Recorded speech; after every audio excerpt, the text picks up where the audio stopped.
మంచిది. మరొక మాట చూద్దాం. అక్కడి కింద మాట 17వ వచనం, మరియు రక్షణను శిరస్థానమును, రక్షణను స్థిరస్థానమును అని చెప్తున్నాడు. రక్షణ ఏమండి? యుద్ధం చేసిన వానికి ఖచ్చితంగా తలపైన ఏముంటో చెప్పండి? చిరస్థానమును అంటే ఒక కిరీటం ఉంటుందన్నమాట. ఆయుధాలు వస్తున్న ఆ ఆయుధాల నుంచి కాపాడుకోవడానికి ఏమండి తలపైన యుద్ధ వీరునికి ఏముంటో చెప్పండి? కిరీటం ఉంటుంది. విశ్వాసికి ఏముండాలి చెప్పండి? రక్షణ కలిగి ఉండాలి. ఏమండి? ఒక యుద్ధ వీరునికి యుద్ధం చేస్తున్నప్పుడు వస్తున్న ఆయుధాలను, వస్తున్న అపాయాలను కాపాడుకోవడానికి ఎలాగైతే ఆ కిరీటాన్ని ధరిస్తాడో, మనము కూడా పరలోకానికి వెళుతున్న మనము ఏం కలిగి ఉండాలి చెప్పండి? రక్షణ కలిగి ఉండాలి. రక్షణ అంటే అర్థం ఏంటి చెప్పండి? రక్షణకు గుర్తు మన జీవితం మారు మనసు కలిగి ఉండడం. నీ జీవితం మారు మనసు కలిగి ఉందంటే నీకు రక్షణ వచ్చిందని అర్థం.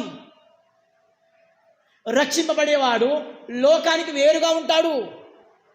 రక్షింపబడిన వాడు లోకములో కలిసిపోడు, లోక అలవాట్లకి బానిసలు కాడు, లోకములో కలిసిపోడు, లోక కార్యక్రమాలలో కలిసిపోడు. రక్షింపబడిన వాడు ప్రత్యేకంగా ఉంటాడు.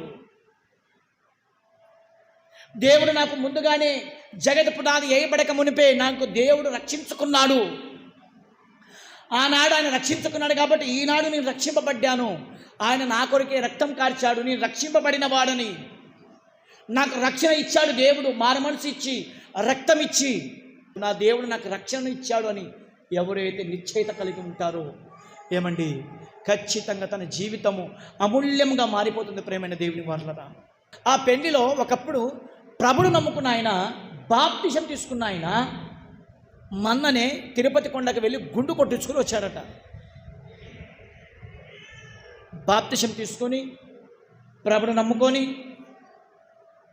ప్రభు కోసము ఎంతగానో త్యాగాలు చేసి, ఒకప్పుడు మనం ఇక్కడ మన ఊరిలో కొట్టం ఉన్నప్పుడు ఆ కొట్టాన్ని కూడా ఒక 6,000 రూపాయలు ఆయన సహకరించాడు. మనల్ని పిలిచి అక్కడ ప్రార్థనకు పిలిచి, అయ్యా మీ చర్చి కోసం వాడుకోండి అని చెప్పి అక్కడ చర్చి మనం కడుతున్నప్పుడు కొట్టానికి 6,000 రూపాయలు ఇచ్చాడు ఆయన. అంతగా ధారాళంగా సహకరించిన ఆ మనసు ఈరోజు ఏం కలిగి ఉన్నాడంటే విగ్రహారాధికుడిగా మారిపోయాడు. లోకములో కలిసిపోయాడు. అంటే అర్థం ఏంటో తెలుసా? రక్షణ గురించి తనకు గురి లేదన్నమాట, నిశ్చయత లేదు. నాకు రక్షణ లేదు, నాకు రక్షించేవాడు యేసు దగ్గర ఆయన దగ్గర ఆ శక్తి లేదని చెప్పి తన రక్షణను కోల్పోయి తన జీవితాన్ని పాపానికి అప్పగించేశాడు. ఆయన భార్య కంట ఏమండి బాగా గమనించండి, ఆయన భార్యకి సంవత్సరానికి ఒకసారి దేవత పైలో వస్తుందట. ఆమె కూడా ఎవరు తెలుసా? ఆమె పేరు సలోమి. పేరేంటి చెప్పండి? సలోమి. మంచి భక్తురాలు పేరు బైబిల్లో. మంచి భక్తురాలు పేరు పెట్టుకొని భక్తురాలికి ఈరోజు దేవత వస్తుందంట లోపల. వీళ్ళు ఎవరు అంటే రక్షణ లేనివారు. ప్రేమైన దేవుని పట్ల రక్షణ లేనివాడు లోకములో కలిసిపోతాడు. రక్షణ లేనివాడు ఏమండి లోకానుసారమైన జీవితం జీవిస్తాడు. రక్షణ కలిగిన వాడు ఏం జరిగినా నా కొరకు రక్షణ అనేది ఉంది, ఒక గురి కలిగి ఉంటాడు. ఒక గురి కలిగిన వాడే, ఒక నిశ్చయిత కలిగిన వాడే రక్షింపబడిన వాడు. నువ్వు రక్షింపబడ్డావంటే నీ మాటలే విచిత్రంగా ఉంటాయి. నువ్వు రక్షింపబడ్డావంటే నువ్వు చిన్న చిన్న వాటికి బాధపడవు. నా యేసయ్య ఉన్నాడు సార్, నాకేంటి భయము. రక్షణ కలిగిన వానికి గొప్ప ధైర్యం ఉంటుంది. రక్షణ కలిగిన వానికి శక్తి ఉంటుంది. రక్షణ కలిగిన వానికి భయం ఉండదు. రక్షణ కలిగిన వానికి సావు ఎదురు ఉన్న ధైర్యంగా స్వీకరిస్తాడే కానీ భయపడుడు. కారణం నాకు రక్షణ ఉంది, నా సిలువలో నా కొరకు నా యేసయ్య నాకు రక్షించాడు కాబట్టి నాకు భయం లేదని. రక్షింపబడిన వానికి భయం ఉండదు. ప్రియమైన దేవుని వారులారా, ప్రియమైన దేవుని సంగమా, మనకి రక్షణ కలిగి ఉన్నామా? రక్షణ మనకి ఉన్నదా? రక్షణ నిశ్చయిత మనకు ఉన్నదా? కాబట్టి ప్రియులారా, ఒక మంచి మాట భక్తుడు చెప్తున్నాడు. చూడండి ఒకసారి, మొదటి యోహాను పత్రిక చూడండి ఒకసారి, 3వ అధ్యాయము. మొదటి యోహాను పత్రిక 3వ అధ్యాయము 9వ వచనం చూడండి ఒకసారి. మంచి మాట బాగా వినండి మాట. ఎవరైతే రక్షణ కలిగి ఉంటారో వారు దేవుని మూలముగా పుట్టినవారు. దేవుని మూలముగా పుట్టిన ప్రతి వానిలో ఆయన బీజము నిలిచి ఉండును గనుక వాడు పాపము చేయడు. వాడు దేవుని మూలముగా పుట్టిన వాడు గనుక పాపము చెయ్యజాలడు. దేవునికి స్తోత్రం. రక్షణ కలిగిన వాని గురించి దేవుడు చెబుతున్న దృఢమైన మాట ఏంటంటే, నువ్వు రక్షింపబడ్డావా, నువ్వు పాపం చేయలేవు. నువ్వు రక్షింపబడ్డావా, నువ్వు పాపం చేయజాలవు. నువ్వు పాపం చేస్తున్నావంటే, నువ్వు పాత అలవాట్లు కలిగి ఉన్నావంటే, నువ్వు ఇంకా లోకానుసారమైన జీవితం జీవిస్తున్నావంటే, నువ్వు ఇంకా ఆ దేవుడు ఉన్నాడు, ఈ దేవుడు ఉన్నాడు, ఆ దేవత ఉంది, ఈ దేవత ఉందని ఆ దేవుని గురించి నువ్వు ఆలోచిస్తున్నావంటే ఇంకా నీ జీవితంలో రక్షణ లేదు. నా పాపాన్ని తీసేసేది దేవుని యేసుక్రీస్తు మాత్రమే. ఎవరికైతే నిశ్చయిత కలిగి ఉంటాడో ప్రియులారా, వాడు ఖచ్చితంగా పాపము చెయ్యజాలడు అని ప్రభు చెప్తున్నాడు. ఇది ఏమండి మరి 5వ మాట. 6వ మాటగా మనం చూసి ముగిస్తున్నాం. దయచేసి చూడండి, 17వ వచనాన్ని మనం చూస్తున్నాం. దేవుని వాక్యమును ఆత్మ ఖడ్గమును ధరించుకునుడి. ఏమండి, ఎలాగైతే యుద్ధంలోకి వెళుతున్నప్పుడు డాలు ఉంటుందో, డాలు పట్టుకునే వానికి ఖచ్చితంగా కుడి చేతిలో ఏముంటుంది చెప్పండి? ఖడ్గం ఉంటుంది. యుద్ధం చేసేవానికి ఖడ్గం ఉంటుంది. నువ్వు యుద్ధం చేస్తున్నావా? ఈ లోక సంబంధమైన వారితో పోరాటం చేస్తున్నావా? అయితే నువ్వు పోరాటం చేయాలంటే నీకేముండాలి చెప్పండి? ఈ లోక సంబంధమైన కర్రలు, తుపాకీలు, ఈ లోక సంబంధమైన ఖడ్గాలు కాదు కావాల్సింది మన చేతికి దేవుని వాక్యం. దేవుని వాక్యం అనే ఖడ్గం మన దగ్గర ఉంటే ఏమండి మనం చక్కగా మనము ఈ లోక సంబంధమైన వారితో ఈ లోక సంబంధమైన దురాత్మ శక్తులతో మనం ఖచ్చితంగా పోరాట చేయగలము. ఒక మాట చూడండి, ఎవరి జీవితంలో అయితే దేవుని వాక్యం ఉంటుందో వారి జీవితం ఎలాగా మరి ఉంటుందని ప్రభు చెప్తున్నాడు. ఒకసారి కీర్తన గ్రంథం 119వ అధ్యాయం. కీర్తన గ్రంథం 119వ అధ్యాయము 101 నుంచి 105 వచనాలు, సుమారు 4 వచనాలు చదువుతున్నాం. 119వ కీర్తన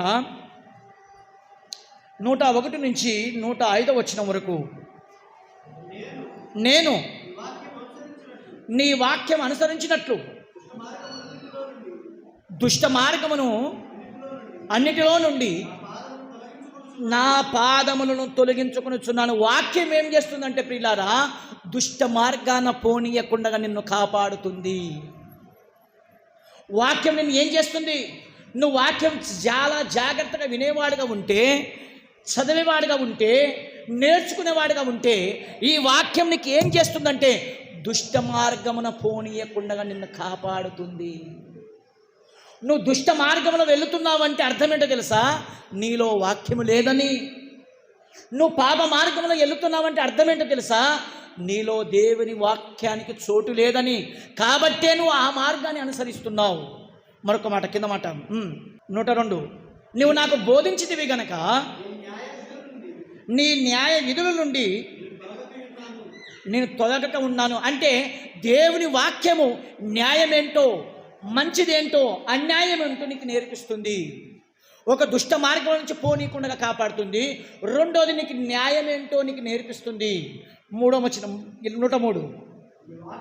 నీ వాక్యము నా జీవకు ఎంతో మధురము, అది నా నోటికి తేనె కంటే తీయగా ఉంటుంది. నువ్వు వాక్యం చదివే కొద్దల్లా నీకు తేనెనైనా నీకు చప్పగా అనిపిస్తుందేమో కానీ వాక్యం మాత్రం మధురంగా అనిపిస్తుంది. నువ్వు ఈ వాక్యం నేర్చుకోవాలి.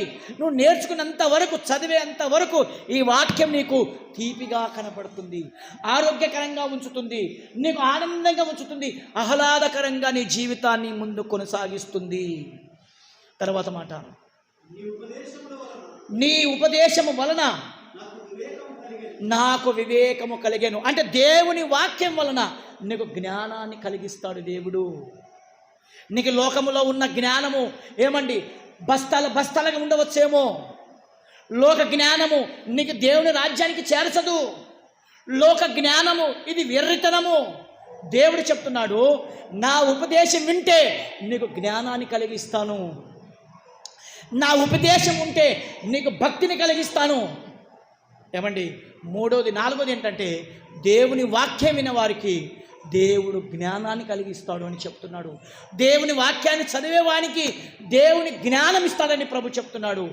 ఐదో విషయం చూడండి, కింద మాట, తప్పు మార్గములు అన్నీ నాకు అసహ్యములాయను.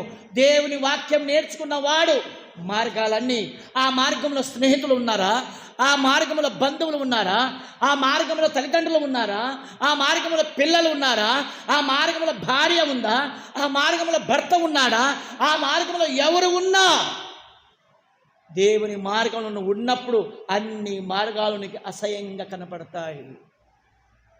కాబట్టి దేవుని వాక్యం నీకు జ్ఞానాన్ని నేర్పిస్తుంది, దేవుని వాక్యం నీకు జాగ్రత్తలు చెబుతాయి, దేవుని వాక్యం నీకు చక్కగా నడిపిస్తుంది, దేవుని వాక్యం నీకు న్యాయమేంటో, మంచిదేంటో, చెడ్డదేంటో నీకు నేర్పిస్తుంది. ఎప్పుడో తెలుసా?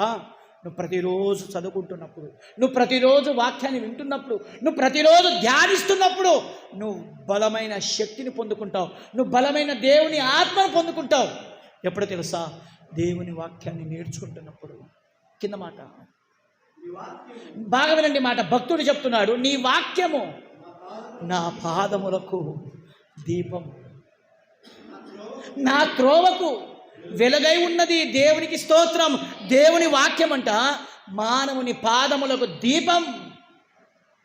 రాత్రిపూట మనం వెళ్తున్నప్పుడు టార్చ్ చేసుకుని తిరుగుతాం కదా, పురుగు పుట్ర ఏమైనా ఉంటుందేమో అని మనం టార్చ్ చేసుకుని తిరుగుతాం కదా. ఈ లోకమనే ఈ చీకటి జీవితంలో జీవిస్తున్న నీకు వాక్యం వెలుగుగా పనిచేస్తుంది.